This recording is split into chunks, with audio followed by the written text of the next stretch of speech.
محبوب خدا صلی اللہ علیہ وسلم فرماتے ہیں چھٹے آسمان کے اوپر پہنچا، حضرت موسیٰ کلیم اللہ علیہ السلام سے ملاقات ہوتی ہے۔ اللہ اکبر، اس میں بھی ایک حکمت ہے، اللہ بتانا یہ چاہتے ہیں۔ اللہ اکبر، فرمایا موسیٰ کو معراج ہوا، محبوب آپ کو بھی معراج ہو رہا ہے، لیکن موسیٰ کا معراج زمین پہ گئے، آپ کا معراج عرش بری پہ ہے، موسیٰ کا معراج طور پہاڑ پہ ہے۔ اللہ اکبر، طور پہاڑ پہ پہنچتے ہیں، اللہ فرماتے ہیں فَخْلَعْنَا عَلَيْهِ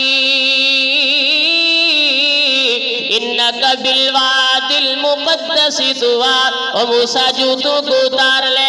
اے اللہ کیوں؟ فرمایا مقدس طُوًى، یہ مقدس جگہ ہے، امت کو مسئلہ بتانا ہے، امت کو مسئلہ بتانا ہے، ان کو سمجھانا ہے۔ مقدس جگہوں پر جوتی نہیں پہنا جاتی۔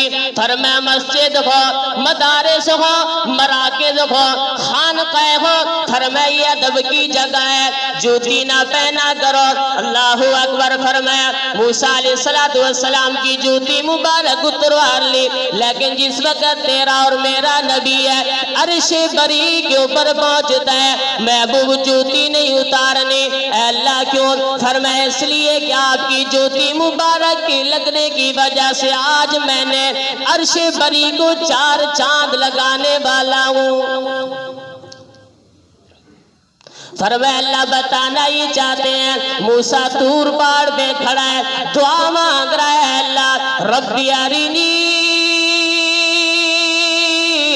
انظر الیک، ربا میں آپ کو دیکھنا چاہتا ہوں، آپ کا میں دیدار کرنا چاہتا ہوں، آپ کی میں زیارت کرنا چاہتا ہوں، لیکن اللہ کی طرف سے جواب ملتا ہے لن ترانی، اور موسیٰ مجھے نہیں دیکھ سکتا تو، لیکن جس وقت تیرے اور میرے نبی کی باری آتی ہے، 27 رجب کی رات آتی ہے، محبوب نے ہاتھ نہیں اٹھائے، دعا نہیں مانگی، اللہ فرماتے ہو جبرائیل جی رب جلیل جا میرے محبوب کو لیا، اس کے لیے آسمانوں کو سجایا گیا، اس کے لیے عرش بری کو سجایا گیا۔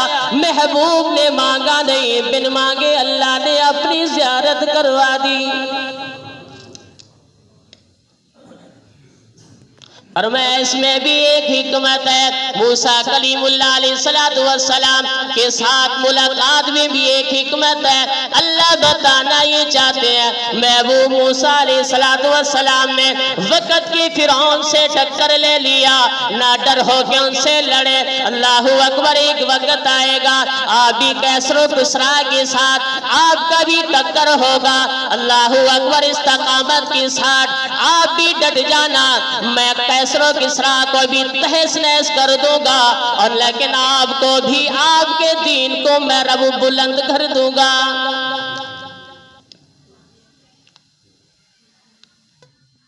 اللہ کے نبی صلی اللہ علیہ وسلم فرماتے ہیں پھر میں 7ویں آسمان کے اوپر گیا،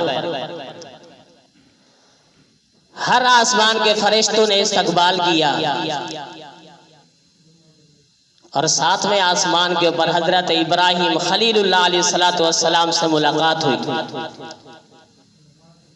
اللہ کے نبی صلی اللہ علیہ وسلم نے مختلف امتوں کے مختلف مناظر بھی وہاں پہ دیکھے، اعمال کرنے والوں کو دیکھا، روزے داروں کو دیکھا، شرابیوں کو بھی دیکھا، اور نافرمانی کرنے والوں کو بھی دیکھا، لوگوں کو لڑانے والوں کو بھی دیکھا، مختلف مناظر دیکھے امت کے۔ تفصیل کا وقت نہیں ہے، انشاءاللہ یہ اگلا موضوع ہے، اگلے جمعہ زندگی نے ساتھ دیا تو انشاءاللہ اگلے جمعہ میں اس کو بیان کروں گا۔ لیکن آخری بات، جس وقت ابراہیم علیہ السلام سے ملاقات ہوئی، ابراہیم علیہ السلام نے اللہ کے نبی صلی اللہ علیہ وسلم کو فرمایا اپنی امت کو میرا سلام بھی کہنا اور ایک پیغام بھی دینا۔ ابراہیم کا سلام ہم تک پہنچائے تو سب کہہ دیں علیہ وعلیک السلام، علیہ وعلیک السلام، سب کہہ دیں ایک مرتبہ۔ اور علماء نے لکھا ہے، فرمایا درود ابراہیم کثرت کے ساتھ پڑھا کرو، یہ حضور صلی اللہ علیہ وسلم کی ذات پر ہے، لیکن یہ ابراہیم کے سلام کا جواب ہے۔ اور فرمایا اپنی امت کو پیغام دینا، پیغام کیا تھا؟ فرمایا اپنی امت سے کہنا کہ یہ جنت کی ساری زمین جو ہے یہ زرخیز ہے، جنت کی مٹی بڑی زرخیز ہے، جنت کی ہوا بڑی خوشنما ہے، لیکن جنت کا پانی بڑا میٹھا ہے، اور جنت کی حیثیت چٹیل میدان کے ہے۔ فرمایا اگر اسے باغات لگانا چاہتے ہو، محلات بنانا چاہتے ہو، وہ لگیں گے تمہارے اعمال کی وجہ سے۔ فرمایا اعمال کر کے آؤ گے تو سامنے باغات بھی پاؤ گے، محلات بھی پاؤ گے، اگر اعمال نہ کر کے آؤ گے تو فرمایا سامنے چٹیل میدان ہی پاؤ گے۔ پھر فرمایا محبوب اپنے امت سے کہنا کثرت کے ساتھ سبحان اللہ، الحمدللہ، لا الہ الا اللہ، اللہ اکبر، یہ کثرت کے ساتھ پڑھتے رہیں، اسی کی وجہ سے اللہ جنت کے اندر چٹیل میدان کو باغات بھی بنا دے گا، محلات بھی تیار کر دے گا۔ اس لیے ہم اس ذکر کو سبحان اللہ، الحمدللہ، لا الہ الا اللہ، اللہ اکبر یہ کثرت کے ساتھ پڑھیں۔ یہ ہماری جنت کے درخت ہے، جنت کے درخت لگتے جا رہے ہیں۔ فرمایا ایک مرتبہ سبحان اللہ پڑھو گے جنت کے اندر ایک درخت لگ جائے گا، اور اتنا بڑا لگے گا، علماء نے لکھا 500 سال تک عربی نسل کا گھوڑا دوڑتا رہے اس کا سایہ ختم نہیں ہوگا، ایک سبحان اللہ کہنے سے۔ درخت کتنا لگانا آسان ہے، اعمال کا کرنا کتنا آسان ہے، جنت کو سجانا کتنا آسان ہے، ہم نے خود مشکل کیا ہوا ہے کیونکہ ارادہ نہیں ہے ہمارا۔